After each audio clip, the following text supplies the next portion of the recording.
What if Quinn broke the rules? Nicole asked. Rules? Ethan echoed.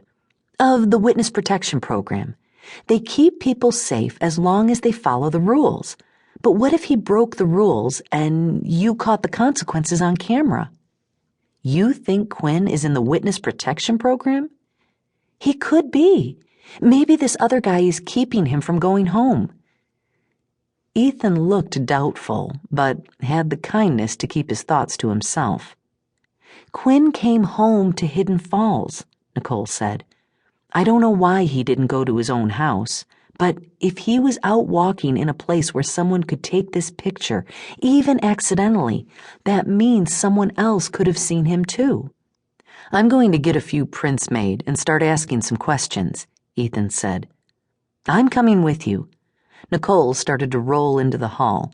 Her shoe was in the bedroom. No, you're not. Ethan caught the seat of her chair and impeded progress. Ethan? Nicole pushed against his grasp, but he held firm. You have a broken ankle, Nicole. Even in a wheelchair, the trails wouldn't be accessible. I'd be crazy to take you out there on crutches. I'll sit in the car. You'll sit here. You're not the boss of me. She protested, but with reduced vigor. I promise I'll stay in touch at every move. Ethan squatted in front of her chair and held her gaze. Cooper, Nicole said, and Sylvia, we have to tell them.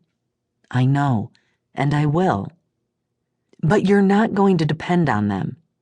Would you? Ethan had her there.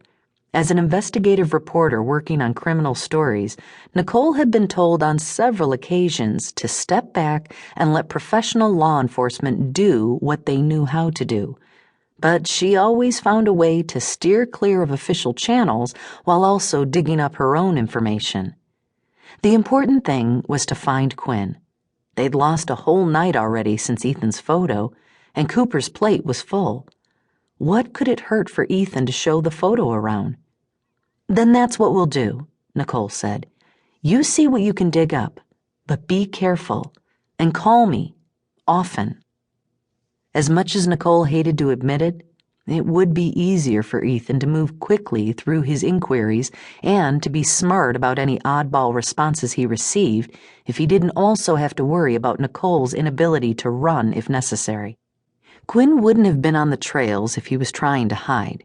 Nothing about his posture in the photo alarmed Nicole. His head was up, his shoulders relaxed, his distance from the other man comfortable. All four of their hands were visible. Nothing looked sinister in the least. Do you need anything before I go? Ethan stood and closed his laptop. Thanks, no. Nicole didn't want to hold up Ethan a minute longer than necessary. My phone will be within reach every minute. I'll call. Do you want me to talk to Sylvia and Cooper? Give me a head start, Ethan said. I don't want them to tell me not to do this. Nicole grinned. That was exactly the right answer. He took his laptop and left. Nicole transferred herself into the recliner in the living room and used the remote control to turn on the television for some diversion, though she didn't understand how anyone lived with the limitation of broadcast channels only. With a game show in the background, Nicole looked out the front window. Other than the annual Founders' Day, or the peak of summer weekend river tourism, Main Street was never crowded, especially at mid-morning. Nicole saw a young woman with two small children come out of the park across the street, and she realized it was Gallagher. A week ago, Nicole had avoided falling over the toddler only by stepping off a curb and breaking her ankle. Raisa was running after Kimmy now. That child must be a handful, Nicole muttered to herself. She looked down the street and saw a squad car parked.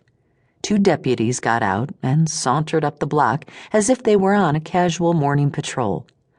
One of them stopped in front of the department store, though, while the other continued farther down before pausing, lifting his chin and nodding.